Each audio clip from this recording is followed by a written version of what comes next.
Okay, let's kick things off actually. So welcome to How Ethical Behaviors Affect Your Future, one of our many virtual sessions as a part of the UWC-SEA Forum Learning to Shape Our Future. We hope that you've been enjoying the sessions. This morning's keynote address with Faith Abiodun and some of our students was phenomenal. If you didn't catch that, that and all of the sessions have been recorded and are available on the Susilo app, which is the app you're using to access all of the virtual conference material. So please check that out. It will be active for at least another month, so you'll have lots of time to catch up on anything you've missed. Speaking of the Forum app, please do be sure to refresh it over the course of the day. There's a little bit of a lag in it, so if there have been any updates or new announcements, you want to make sure you have the most fresh application of it so that you can keep up to date on all the happenings for the conference. And if you're having any trouble, don't forget you can also email forum@uwcsea.edu.sg with any challenges or questions that you may have. So this session is being hosted on Zoom as a meeting. So that means that you're actually encouraged to turn your cameras on. And I know that throughout the course of the session that you will be invited to engage in different ways. So we're looking forward to an interactive session with you. If there's time at the end, we will have a Q&A. And then, of course, there will also be the online virtual networking session. And we will drop the link for that in the chat towards the end so that you can transition over to that quite seamlessly. So without further ado, I'd like to turn the session over to Mark Clay. Thank you, Renee. Good morning, everybody. I'll give you a little bit of a background first into what the Susilo Institute is about. So my name is Mark Clay. I represent the founding family.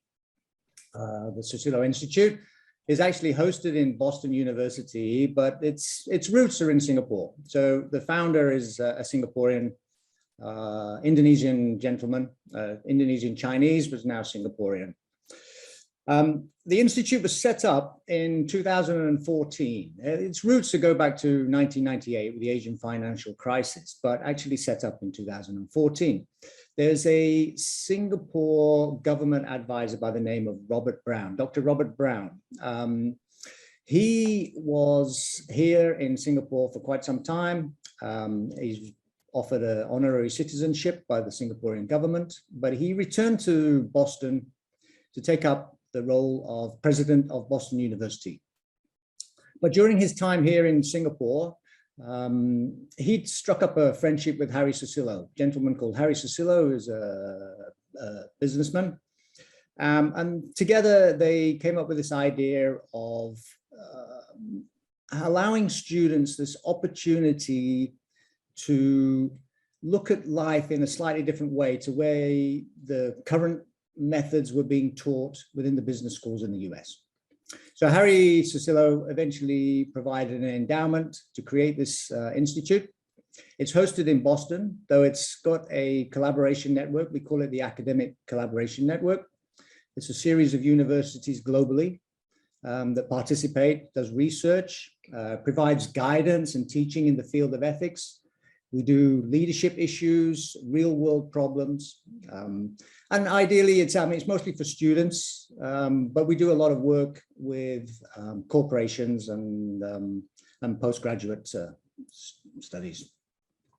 Now, Harry Susilo is actually an Indonesian Chinese businessman. He's the founder of a group called the Sekar Group. Now, Sekar Group is a rags to riches story from 1966. It comes where Harry was actually forced to give up his own studies to found his business and take care of 12 siblings after his own father was unable to work anymore following a stroke. So Harry has taken himself from a self-employed market trader dealing with little shrimps and fish in a small, very poor rural background in Indonesia to a company now that is a multinational conglomerate. We employ 20,000 people. We affect something like 300,000 to 500,000 people's lives.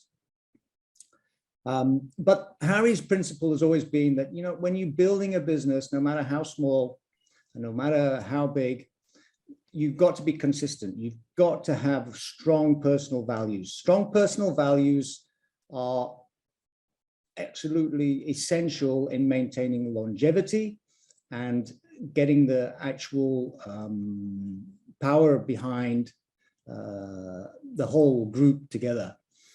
So he really strongly believes that, and that was the foundation of the Susilo Institute. It's to give you a strong moral fortitude. So what we're seeing that, you know, this is something that you should take quite seriously. I know it sounds like a really harsh subject to be discussing on a Saturday morning, ethics, but it's something you really ought to be taking seriously from a very early age, as early as you can. So, I mean, we're looking this week, for example, you see the story that came out of the news around about Monday or Tuesday about the 6 lawyers that are being deferred from entering the bar in Singapore, trainee lawyers. So what's interesting about this, not only did they cheat, they cheated an ethics program. Now, that's kind of a little bit too much, isn't it? But there's a particular line in a statement that the Attorney General's office made, and I paraphrase slightly, but they're questioning whether the reason they cheated was because the foundations were instilled in them at a much earlier stage of life in their education program. So it's something that really is topical right now if you're in the legal business, but any profession actually, but particularly lawyers at the moment are under scrutiny for this kind of thing. And they're saying, you know, way back to your educational days, your early education, you need to start behaving in a way that will live with you for the rest of your life in a positive manner. So anyway, I don't want to go on for too much longer. I'll hand you over to David. David is the director of the Institute. He actually works in Boston and runs the Institute over there. So without much further, I'll pass you over to David. David, please. Well, thanks, Mark. So I'm Dave Epstein. I'm really happy to be here, and I'm pleased that I was invited. I'm also honored to be running the Ethics Institute endowed by the Susilo family. Ethics is a really important topic, both for business and for each of us personally. I think it touches every part of our lives. Others will judge us by our behavior. So let's get started with my presentation. Let me put up some slides, and I hope that some of it should be some fun too that we'll have, since it is a Saturday morning and we can't be overly serious, right? Okay, so let's get this. Yeah, here we go. And there we go. So everybody can mark it. Is that all up and running there? All good, David. Okay, great. All right. So let me get started. I think what we should first start with is a poll. So I'm going to get you involved right away. It's going to be a very complex poll. And let's see if you can answer this question. Have you lied recently? So let me launch the poll and ask you to do this. Okay, if you guys could answer that.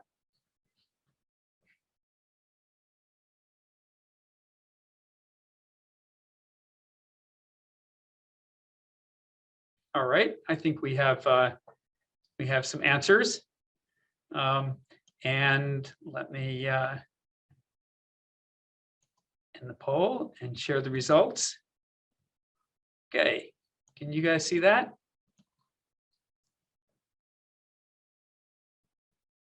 Right? Yeah.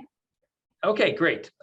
So I see that we now have a total of 100% liars, because I know the people who said yes, they've lied recently. I can also pretty much be assured that most of the people that said no probably just lied on this question, if I can be so bold.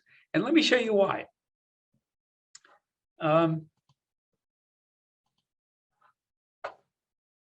I want you to think about a lie, but let me play you this little clip and see if you can spot a lie or two. I think we should explore a few solutions. Grammarly suggestions catch when you're... Where is the cute little snuggly baby? Isn't he gorgeous? Where is he? Is he gorgeous?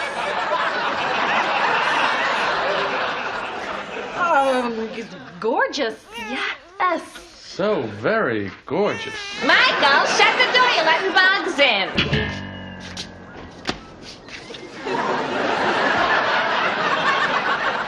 Is it me, or was that the ugliest baby you have ever seen? Oh, I couldn't look. It was like a Pekingese. Boy, a little too much chlorine in that gene pool. And you know, the thing is, they'll never know. No one's ever going to tell them. Oh, you have to lie. Oh, it's a must-lie situation. Yes, it's a must-lie situation. You know, I don't think we should tell George we saw Jane topless. No, I don't think so. In fact, remind me to tell Kramer, too. To do it? How are you feeling, Adam? Elaine, this is our pediatrician, Ben Pfeffer. Hi. Look at him, Elaine. How gorgeous is he? I ask you, how gorgeous? Pretty gorgeous. Elaine, do you have children? Me? Oh, no, but I mean, I'd love to have a baby. I mean, I can't wait to have a baby. I'm just dying to have a baby. A beautiful woman like you should. You're quite breathtaking. Breathtaking? I'm breathtaking. And he's very particular. Ben, you're staying over tonight, right? Sure.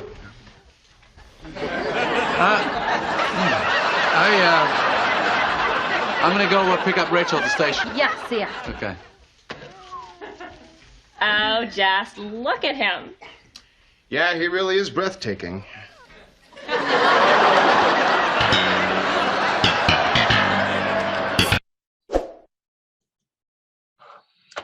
So I think you can see that we all do these kinds of things. And the reason we do this, it's socially accepted. We learn this at a very early age. It's to please others, for a greater good.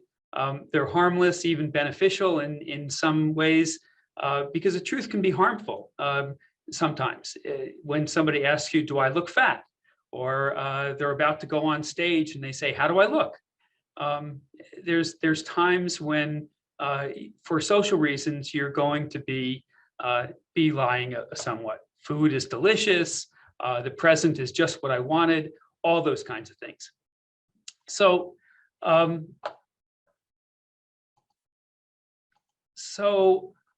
when is lying ethical and when isn't it ethical?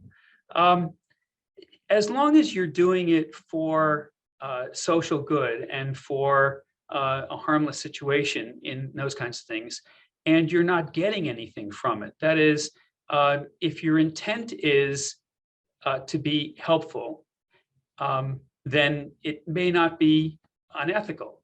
But if you're trying to deceive somebody or cheat or get something from lying or profit or cause any kind of harm, then that becomes unethical. So let's move from then lying to being ethical. 40,000 high school students were asked in the U.S. What do they think about being ethical? And 98% said person of good character and honest and trustworthy is absolutely necessary. So now I would ask you if you consider yourself ethical. And I would guess that most of us do. I'm not going to take a poll because I would gather that most of us do. But let's take a look at some situations. Has anybody here downloaded a song or watched a movie? Or perhaps there was something that you bought that had a price tag on it that maybe seemed awfully cheap, was probably wrongly marked, or you got some change back that was wrong. Did you let them know and did you say something about it? Have you taken a pencil from somewhere, or have you gone through a red light as a walker or a biker, or have you always stuck to the speed limit?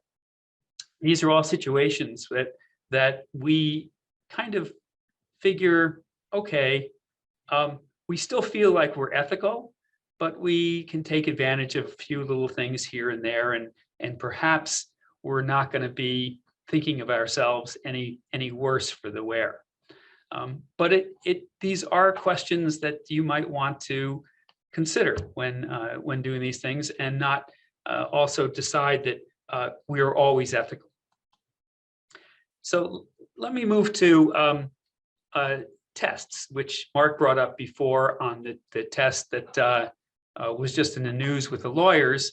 Let me show you a Calvin and Hobbes cartoon here, a comic strip.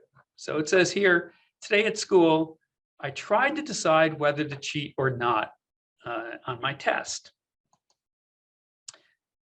So he goes on, I wondered, is it better to do the right thing and fail, or is it better to do the wrong thing and succeed?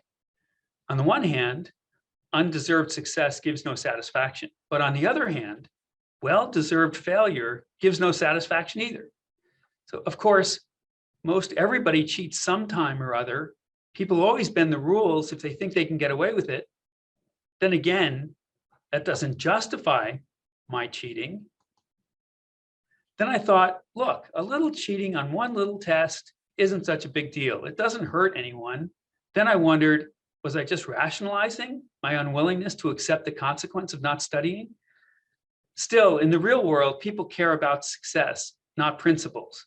Then again, maybe that's why the world is such a mess. What a dilemma. So then, what did he decide? Well, nothing. He ran out of time and turned in blank paper. So we know it's wrong to cheat. There's not much question about that. But how do you decide when you can or when you might, and what is it that makes you know that this is that cheating is wrong? And so it comes to a question of, is anybody harmed when you cheat on a test? Let me ask you just to put a couple of your thoughts on the chat. Tell me if anybody is harmed, and if they are, who do you think is harmed?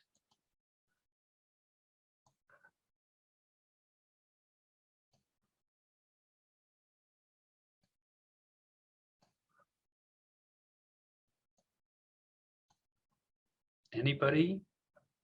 I don't see anything on the chat. You guys couldn't have fallen asleep yet. It's in the morning, your time. Anybody have any, who would be harmed if you cheat on a test? Ah, great, here we go. Certainly the one cheating, right? You're cheating yourself for sure, because you're not learning the material, and you're not testing yourself to make sure, and nobody else is going to be able to tell whether you are. I like the person giving the test. So as a professor, you might know that I really don't enjoy grading some book answer. And I have been in that situation where I grade a story, and then I figure out later on that it was just a copy from a book. And I really don't want to grade those things. So it wastes my time, and it shows that there's no respect for my time. Others who didn't cheat, absolutely, because the ones who didn't cheat, then you've raised, let's say you cheat and you get a high grade, and everybody else now is pushed down on any kind of curve. So in fact, those who really worked hard are getting harmed by it. When Armstrong won the Tour de France a number of times, who got hurt by that? Well, certainly all the people who were working really hard and not doping were getting harmed by it. Here's an unfair selection later on. Absolutely. If you're cheating on a test and trying to get into a school, that may be a problem. So, and here I got everyone. Oh, thank you. You guys really kind of covered a lot of people. Your teacher, your professor, yourself, maybe your employer. Maybe you're going to be hurting your parents who tried to raise you the right way, or maybe your kids in the future, maybe your sister or brother. You're harming quite a number of people. So when you come down to that, now there is harm. And once you understand there's harm, now you're getting to the idea of why cheating is no good on a test. And Mark already brought this one up, these 11 graduates in Singapore that were cheating on the bar exam. We just talked about who gets hurt. Now, what do you think about if you were going to hire a lawyer? How would you like to end up if they do get their credentials? How would you like ending up getting a lawyer who cheated their way to getting their degree? Even worse is this medical students that actually implanted Bluetooth devices in their ear to cheat on a final exam. They were caught, but how would you like to be on an operating table and realize that your doctor had cheated their way into getting his or her degree? I'm not sure that I would want that. So there's what happens if you're just cheating your way into it. But what happens if you're in the top of your game and you do something unethical? Maybe some of you recognize this picture. This was at the Oscars. Will Smith hits Chris Rock at the Oscars on the telecast. I'm sure that many of you have seen this happen. And just a few minutes later, Will Smith gets the Best Actor award in 2021. And he is a very good actor, right? So he's at the top of his game, and then he lashes out and does something that is quite harmful to somebody else and unethical in every sense of the word. So what will happen, and how will you remember Will Smith from now on? Is it going to be that he was really good in the latest movie, or are you going to say he was good, but he's the one who slapped Chris Rock on an Oscar show, right? So now I have a challenge for you. You're walking in Singapore. You're walking in the rain. Nobody's around. There's no cameras on. And you spit on some dirt by a plant. So, first question, is it legal? You can put it in the chat. It's one of the things that we love about Singapore is it has some interesting laws. Nope, it is not legal. Exactly right. It's not legal. It's illegal to spit on streets or in public areas or whatever. So illegal. Thank you. So next, is it harmful? What does anybody think? Now, this is spit on a dirt next to a plant. It's raining. What do you think? Is that harmful? I have somebody says it is. Most people say no. And there, it depends, that's right. It's certainly not clear that it's harmful. If it's raining, you're spitting in there, it's not an unnatural thing. Yeah, thank you. Somebody says if it's COVID, it could be, I suppose. Although raining and dropping it in there, it probably disappears awfully quickly. So probably no, probably not. And let me ask, is it ethical? And this one is a little difficult to answer because this depends. So let's talk about what ethical is or what ethics are. So ethics are a system of moral values. Yeah, somebody said that it's due to culture. Yeah, so it's moral values. So now we're going to we moved from lying to ethics. Now we're going to move from ethics to values because ethics are just based on values. So what kind of values are there? Well, there's tons of values, all kinds of ones. Respect, compassion, openness, sympathy, empathy, transparency, acceptance, integrity, learning, listening, all kinds of values that you may have. And what we have to do is you have to decide what our personal values are in order to answer that question, is it ethical? Since ethics are based on your values, then different people might come out with a different answer. So if you're ethical, you are ethical if you make decisions that are consistent with your values. And that's the way we define ethics, is it's based on your values. And then, of course, you're part of a community, so it's also based on community values. It's based on, if you're in a corporation, your corporate values. At the school, it's based on the school values. But when I'm asking if you think it's ethical, I'm asking you about your particular values. So what I'd say is that the question you can ask is, what would I do if I were going to act in line with my values? But let me take that now and bring it back to the spitting example. In Singapore, you're walking in the rain, nobody's around, you spit on dirt. Is it ethical?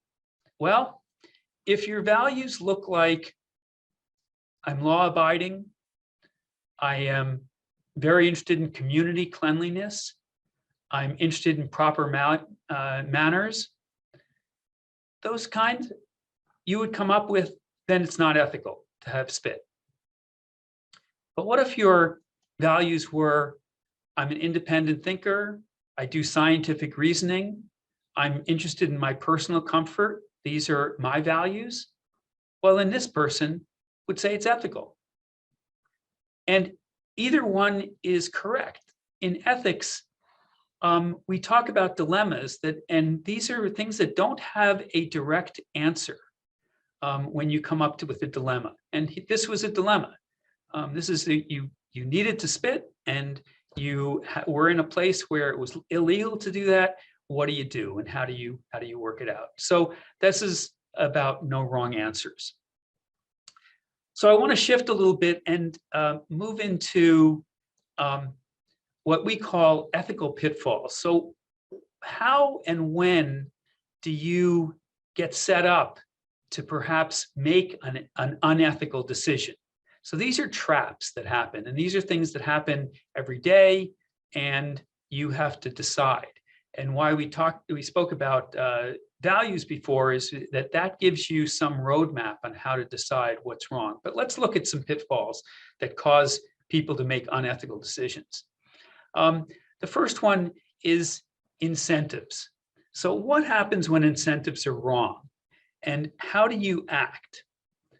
In Albuquerque, New Mexico in the US, garbage truckers were, there was a change in the way they were paid, and they were going to be paid by the weight of the garbage that they brought to the dump. And so they made that change thinking that now they're going to make everything a little bit more fair, and that people who were working hard would get their due, and people who weren't working hard would not. But what happened was some unintended consequences. There were a lot of accidents because the truck drivers were rushing to bring their dump to the dump, and they overfilled the trucks. So the trucks needed more maintenance. They started breaking down. So here is where incentives caused these people who were truck drivers to do unethical things, like speed on roadways, and perhaps hurt or kill people because of that, destroy the equipment that they're using. So that's one of the pitfalls. Second pitfall is motivated blindness. This is where you try to stay ignorant because you know something might have a bad effect on yourself or your company. So here's one that happens. There's these traumatic brain injuries. At 99% of former, this is US football, American football players that were studied had this CTE. And there's a conflict of interest there because certainly the NFL is making a huge amount of money on football. And part of it is by watching people run into each other. So they don't want to know. So they kind of try to ignore that and hope that it goes away. This isn't just American football, by the way. In Singapore football, European football, anybody who uses their head to hit the ball or run into each other and either by accident or on purpose hit their heads, have the same issue. And nobody wants to know this too much. There was a study at Boston University that showed that this is a major problem and should be affected. So there we're doing some unethical things because we are purposely trying to stay blind to a problem. A third one is letting somebody else do the dirty work for you. So here, this is Tim Cook, who's the CEO of Apple Computer. And Apple, of course, it makes your iPhones and your iPads and all kinds of computing equipment for you. They knew that a supplier was using child labor, but they didn't do anything for 3 years. And the excuse that they made was that, well, we're just buying from our supplier. We don't really know what they're doing, even though they did.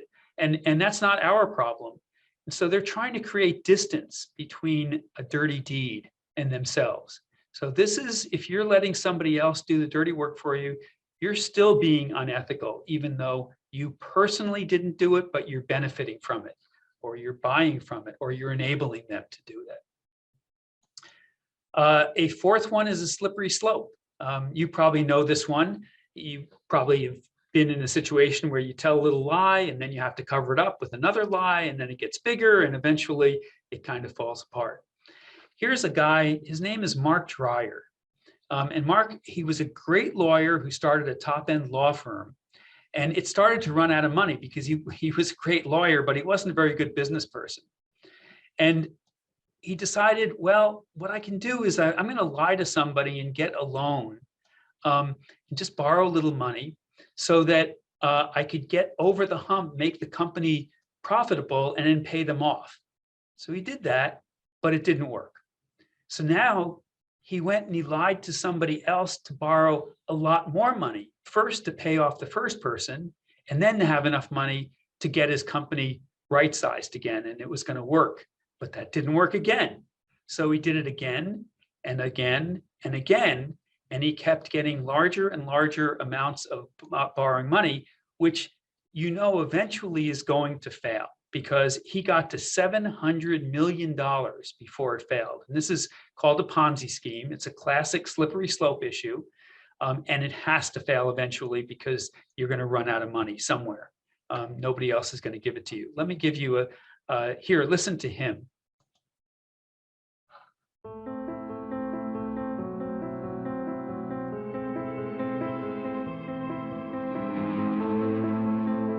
How many people who are condemning what I did would know for sure they would never do anything like what I did if they knew they wouldn't get caught?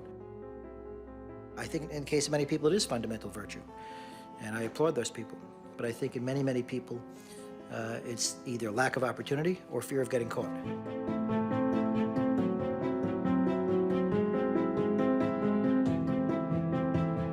If it hadn't been for Bernie Madoff, the most famous white-collar criminal in America right now would probably be Mark Dreyer. Try anything you want to say to people who think you're getting...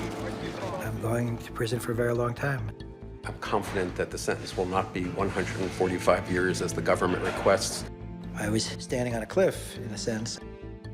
My thinking was that it would be wonderful to borrow the money, but I didn't have the credit to borrow the money, so I would try to borrow money with somebody else's credit. Dreyer seemingly had it all. A 250-person law firm with his name alone on the door. The domino effect was that I had to keep borrowing new money to pay off old money. I felt this compulsion to appear to be doing extremely well. Obviously, it's easy to lose discipline when you're spending money that's not yours.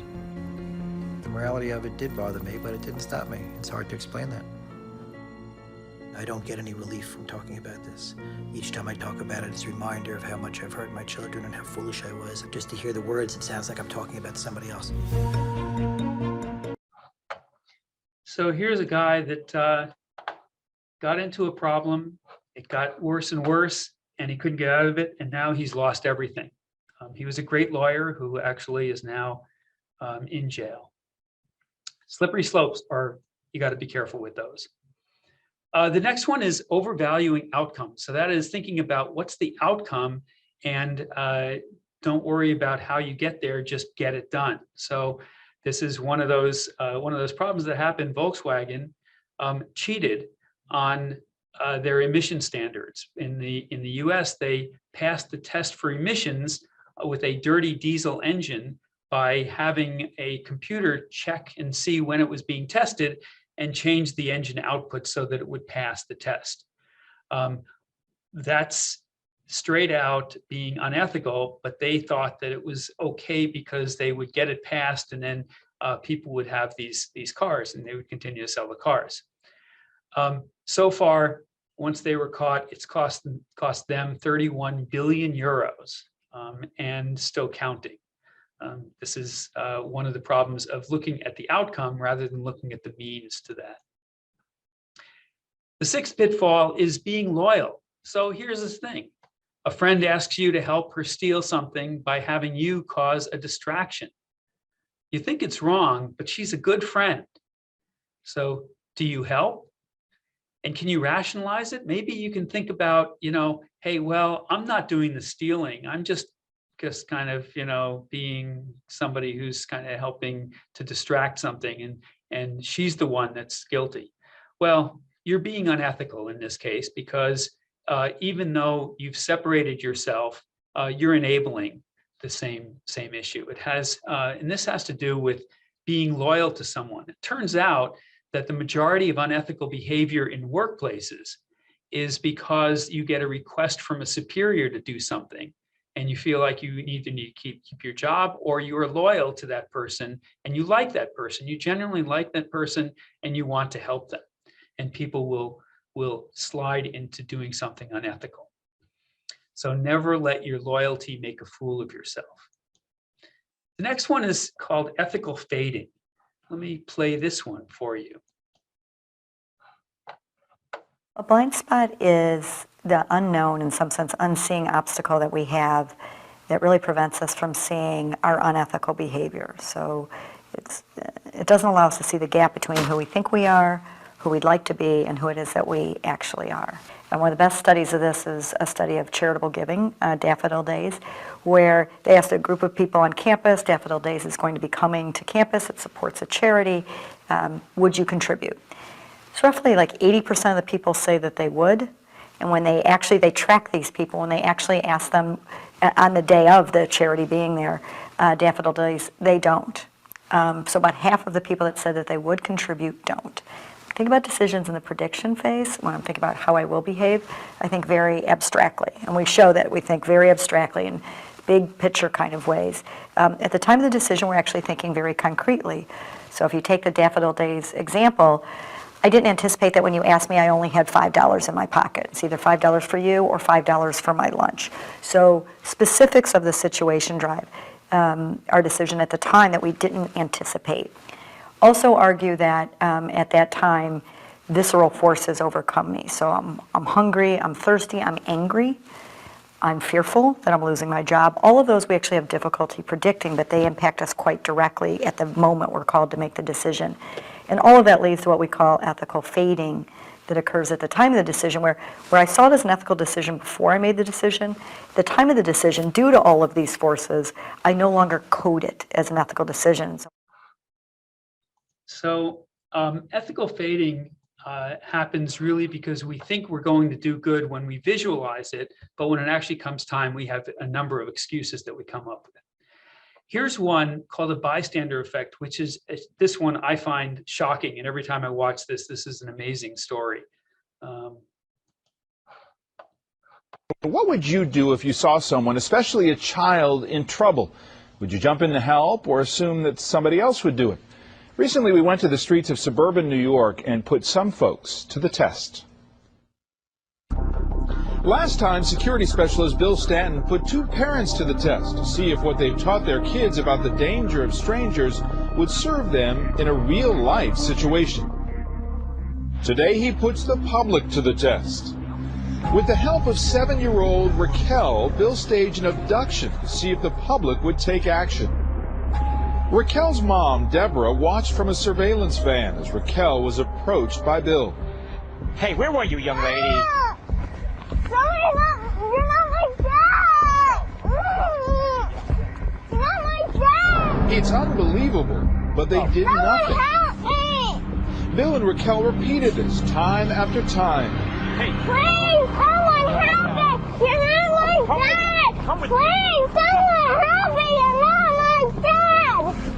Please! Still no response. It's frightening that nobody would help. One woman walked right by, believing someone else would take action. Go away. You hear me? Don't you ever go. And why didn't she do anything? You think that someone else will take the blame, someone else will take the responsibility. A police sergeant on location to supervise was stunned. I felt it was unbelievable that people just didn't want to get involved. They'd look, they'd turn around, they'd see with a commotion, but they just kept on walking. They didn't want to get involved, in my opinion. Bill would have been long gone with 7-year-old Raquel. It took hours, but two men finally listened to their instincts. Help me! You're not my dad! Someone help me! You're not my dad! Someone help me! You're not my dad! Someone help me! You're not my dad! Someone help me! TV. Cops right there. Cops right there. Good job. She was saying, stop, someone help me, she's not my dad, he's not my dad. And I was like, first I thought she was being a little disobedient, but then you weren't saying nothing, so I was like, we gotta stop this guy. They parked the car and I just ran over to get him. Yeah, I was gonna take him down, man. Yeah, that wasn't gonna happen. And I gotta tell you, all you guys were good. You spread out. Yeah. I wasn't getting away. No, you guys weren't letting the bad guy go anywhere. That was amazing. I actually had tears in my eyes, but everyone ran out and I was like, oh my God, I couldn't believe that they did what they did. And you would expect more people to react that way. What about you? But every time I watch that, I've watched that a few times, it's just amazing. But individuals are less likely to intervene. When you see something going on, you're likely to walk by and just figure, well, there's plenty of other people around, so somebody will do it if there's really a problem there. So, and the greater the number of bystanders, the less likely that any one of them is going to take a stand. So next time you see something, maybe try to jump in. You can see this took hours before somebody actually helped the little girl there. It's an incredible story. Rationalizations. Here's one that we all do. Yeah, all I'm going the to call time. it right now. I think I found the single biggest productivity hack of 2021. It's this Google Chrome extension called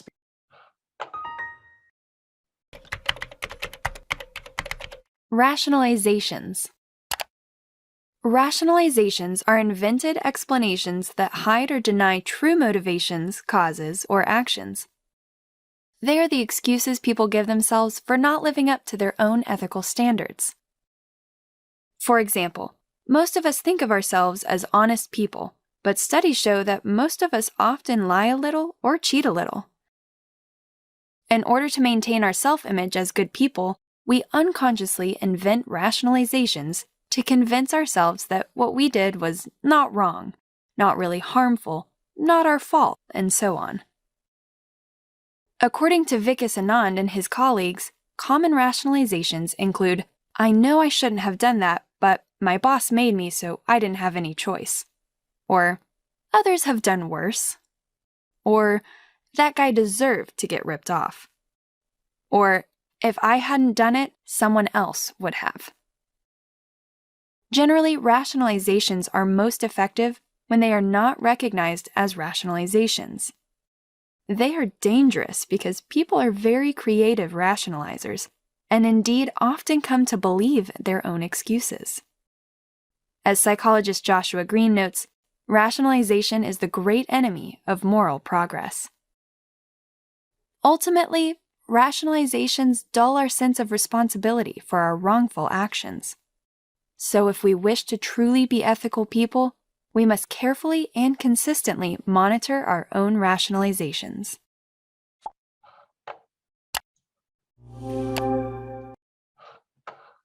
We all do this. We don't get something done, or we want something really badly enough to do something that maybe is not so bad. But stop yourself when you're thinking about these rationalizations and make a conscious decision, not a knee-jerk one. And if you must rationalize, then know that you're in dangerous territory. Careful with the don't ask permission, ask for forgiveness, and be mindful that if you believe you need forgiveness, it may not be the right thing to do. I'm going to move on so that we can go quickly. Here's an interesting thing of rationalization. If you put, it turns out that an experiment leaving cans of soda on a refrigerator, some disappear almost always if it's a commonplace. But if you leave a pile of dollar bills, nobody takes it, not even $1. But why do we do that? Why did we separate out taking $1 from taking something that was worth $1? People act a little bit irrational there, but they can rationalize, well, it's just a Coke. I can grab it. Somebody else will take one, or it's not so bad. So finally, the number 10 out of 10 that we have, everyone else is doing it. These are by Warren Buffett's words, the 5 most dangerous words in business. Let me, let's see. Okay, I want to give you a test of your visual acuity, your sensitivity to differences in line lengths. The experiment you'll be taking part in today involves the perception of lengths of lines. As you can see here, I have a number of cards, and on each card there are several lines. Your task is a very simple one. You're to look at the line on the left and determine which of the 3 lines on the right is equal to it in length. All right, we'll proceed in this order. You'll give your answer. Only one of the people in the group is a real subject, the 5th person with the white t-shirt. The others are confederates of the experimenter and have been told to give wrong answers on some of the trials. The experiment begins uneventfully as subjects give their judgments. 2, 2, 2, 2, 2, 3, 3, 3, 3. But on the 3rd trial, something happens. 2, 2, 2, 2, 2. The subject denies the evidence of his own eyes and yields to group influence. Ash found subjects went along with the group on 37% of the critical trials. But he found through interviews that they went along with the group for different reasons. So that's conformity. And this has actually been proven over and over again that people will just conform to the people around them. And be careful. If you're thinking everybody else is doing this, it may not be the case. So here's one that I hope that you don't run into as students anywhere, buying an essay assignment from the internet. Just look at the name. It's called eCheat. And really, you're going to buy something from eCheat. But if you read the words, it says everybody is doing it. It's a popular site. There's you know, why do you need to do your own essay? But be careful, because what do you think is going to happen when you take an exam and you have to write it yourself? Or what happens if you get into a college because somebody else wrote the essay for you? How do you feel about that? What do you think? What do you think it is? So here's the 10 ethical pitfalls. Be careful about maximizing your take. Don't do what it takes. Letting somebody else do it. The slippery slope of just one more time. The end justifying the means. For you, I'll do it. It's not a good time. Ethical fading. Someone else will step in. They owe it to me, or no one will get hurt. For rationalization, everybody does it. So how do you want to be thought of by your friends, by your interviewer, by the public, by the family, by yourself? So finally, know your values, be an independent thinker, don't blindly follow, and do the right thing. And I understand that we may have a place where we can go after this for any kinds of thoughts and reactions, and I appreciate you being here. Thank you very much, Dave. Thank you very much, Mark. This has been certainly a lot of food for thought. Really, those 10 ethical pitfalls, I think we're all probably going to take those away. It'd be interesting to see how we apply these things, how we try and instill being of ethical character to our students and those of us that work in education. So thank you for all of this. And as Dave mentioned, we will move over to the virtual networking session. I'm going to drop the link in the chat here. You should be able to click on that if you're registered with Socio and go right into that. And that's where Dave and Mark will be to answer more of your questions. Again, we've got a full program of events happening this afternoon. We've got 3 more keynote addresses. We've got our partners from Ahmass speaking this afternoon. We've got a keynote with Forrest Lee, and we also have Kishore Mahbubani to close off the day. So I hope that we'll see you at some of those other sessions if we don't see you over in the networking section sooner rather than later. So thanks everyone, and enjoy the rest of the day. Thank you so much to everybody, and really appreciate you giving us the time today. And hopefully we'll see a few of you in the networking. Thank you. Thanks all.